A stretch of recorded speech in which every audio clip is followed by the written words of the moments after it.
Hello Star Citizens, and welcome to another video. This one we're gonna go over starter ships and what I think are the best starter ships in the game. And I want to just state at the very beginning of this video that when I say starter ship, it must come with a game package and it has to cost less than $100, because other than that, I would guess that it is an advanced starter, which I will do a separate video on, that you should also be receiving today. So you will have starter ships, which will not include advanced starters, and then you'll have advanced starter ships. So my guess is the advanced starter ship is going to have a whole different metric. So just remember, this is starter ships, which requires that it comes with a game package and it has to be less than $100.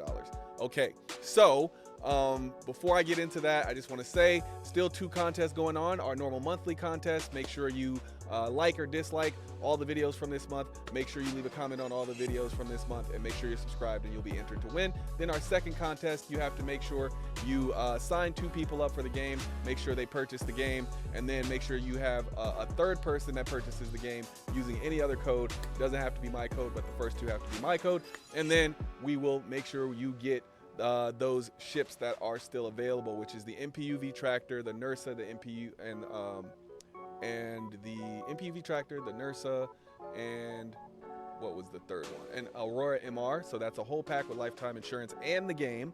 And then there's another one, which is the Saber Firebird. So if you want to win either one of those 2, make sure you sign people up, make sure they purchase the game, at least 2 for this channel, and then the third one could be for any channel that you like, using the code that's up on the screen. All right, so now let's get into these starter ships. I was actually going through and crunching the numbers on these, and I was actually surprised that some of them made the list. And I included value as a part of the proposition. I included, like, you know, its usability and the amount of things it allows you to do in the game. So let's get to it. All right, so our first one on the list, the Nomad. So the Nomad is one of those ships that when it first came out, I was like, this seems a little pointless, but I do like Consolidated Outland. I'm a Pioneer holder, so I got a little sweet spot for Consolidated Outland. I do think this thing needs a massive rework. Well, not massive, but it does need a rework. I do think they were just trying to figure out what Consolidated Outland's, what their design language was going to be. But I like the ship, and the reason it made the list, I believe the Nomad is $85, including the game package. And remember, when it includes the game package, that's kind of a discount on the ship, because the ships are normally more expensive without the game package. So yeah, I think this ship is one of those, it can do a lot of things in the game, and that's why I think it's a really good starter ship. So you can carry all of the, like, small the medium to small vehicles. So that's everything underneath an Ursa you can pretty much put on this thing. And I think that's its biggest characteristic. It's like a little space truck. I think a lot of people call it the space truck, because you can fit a little cargo back there, and then you could fit a Cyclone back there, which to me is the second best, or at least tied for first best vehicle in the game, because of how much it can, like, handle getting beat up and falling off of mountains and all types of stuff. At least until they nerf that. I don't know if they will. But yeah, you can't dogfight in this thing, but it's fast enough to get away. It's got some decent, it's got a decent quantum drive. It can carry cargo. You can do delivery missions and cargo missions. You can, take a vehicle with you. Now you can fit multiple pulses on this thing, so that allows for even deeper multi-role gameplay. I mean, it's a nice ship to start your career with. It's the reason it's number 5 is because it's $85. I think it should be $65, and if it was $65, then it would probably be number 1 on the list. But because it's $85, when I'm trying to get people to start the game, it's just a little overpriced. I think the ship is worth the price as it is, but I just don't think it's the best one if I'm talking about starter ships, because I think once I start to get into paying a little bit more money for the game, I start to really check the value of the ship. And starter ships to me are all about upgrading. What are you going to do? You know that at some point you're going to upgrade from this ship. So that's what I really looked at.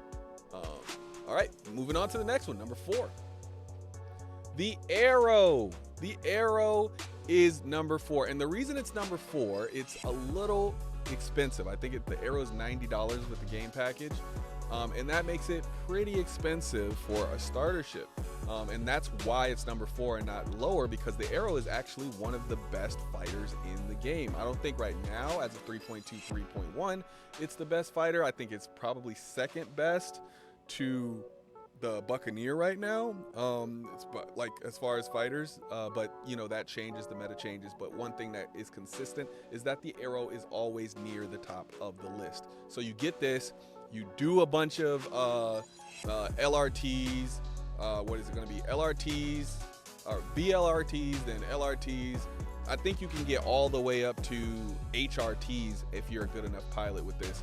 But even if you go one step below that, you can get into the game and make a ton of money with an Arrow if you outfit it correctly and you learn how to fly correctly. The only thing that holds it back is it can't carry any cargo, so you are limited to just those combat missions. But it's cheap to claim. It's cheap to refuel, rearm. It can get you pretty much anywhere you need to go. You're going to be limited a little bit in the distance that you can go, unless you change out that quantum drive for a long distance quantum drive, which I do suggest. It'll take you longer to get there, but you can go more places. But yeah, it's a really good ship. And the main reason it made the list is because this can be an in-game ship. This could be your fighter that you keep forever, and you would not be disappointed, even though it can't do a lot of the other stuff. So that's the Arrow. Oh yeah, let's look at some angles on that thing. I love the Arrow. This thing is one of the best looking ships to me, especially as far as light fighters. They really nailed that Arrow idea. All right, moving on to number 3. The Aurora MR. Now, a lot of people might be looking at me crazy like, what? The MR? What? Like, there's way better starter ships. That, my friends, is where you would be wrong. There are better starter ships, and you will see, because this is obviously number 3, so there's obviously 2 that are better. But the reason I have the Aurora MR on here is for the primary thing that I tell people when they get into Star Citizen. You can earn everything in game. Folks, I know if you've been playing Star Citizen for a while, you've probably spent a lot more, on the game, and I know you are trying to justify your purchases. I am a wing commander, so that should tell you enough about how much I've spent. So this isn't like a shot at people who've spent more in the game, because I would be taking a shot at myself. But what you need to remember is that the majority of people are not going to want to spend more than $60 on this game. And once they find out that you can spend $45 on this game, I think most people will do that, and they will earn everything in game. And that still is the number 1 way, if you ask me, to play Star Citizen. Everybody can choose their own way to play. Everyone can, you can purchase as many ships as you want. I won't down you for that. But earning everything in game means you earn everything. Like, don't get me wrong, you earned your money and then you spent your money. So yes, you still are earning ships technically, but you will play more of the game than anybody else if you get an Aurora MR for $45 with the game package. Not to mention, you put the smallest amount into this project, which they have $700 million. They are good. Trust me, they got plenty of whales to keep this game funded.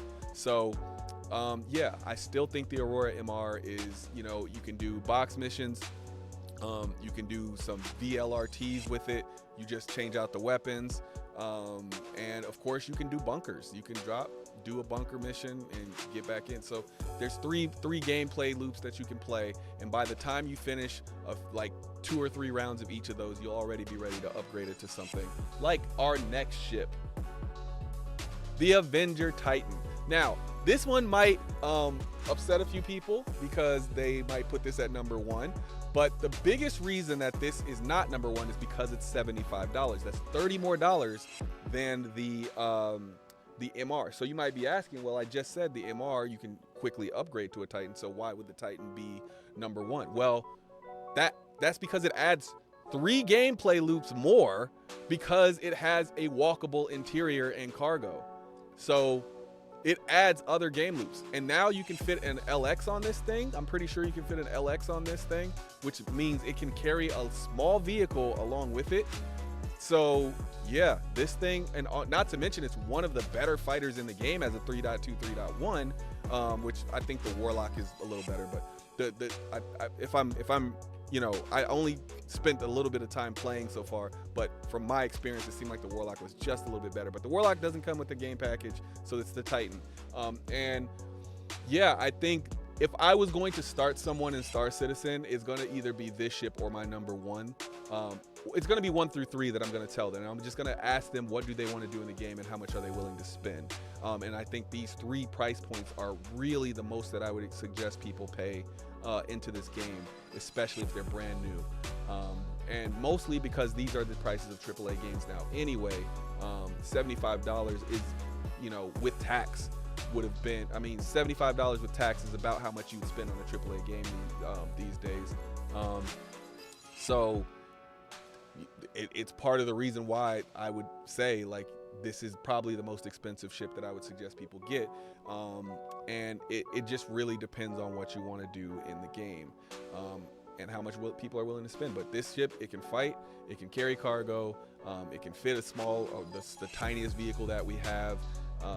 It has a walkable interior, and yeah, it just opens up so much gameplay at the very beginning of the game that you could keep this ship and earn enough to get past. You can earn past an advanced starter with this vehicle, or with this ship. So there's the Avenger Titan.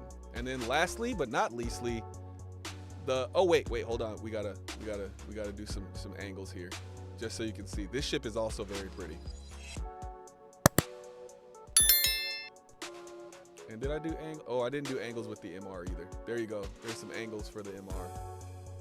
I'm a little less impressed with the angles on the MR. I've never been a fan of the way the MR looks.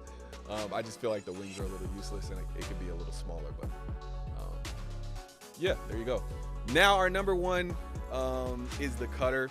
Before I start talking about the Cutter, let me just say that my honorable mention will be the C8X Pisces. Now, it's honorable mention. I haven't flown it around a lot, but from what I can tell, it seems to be pretty decent. It has a little quantum drive in it.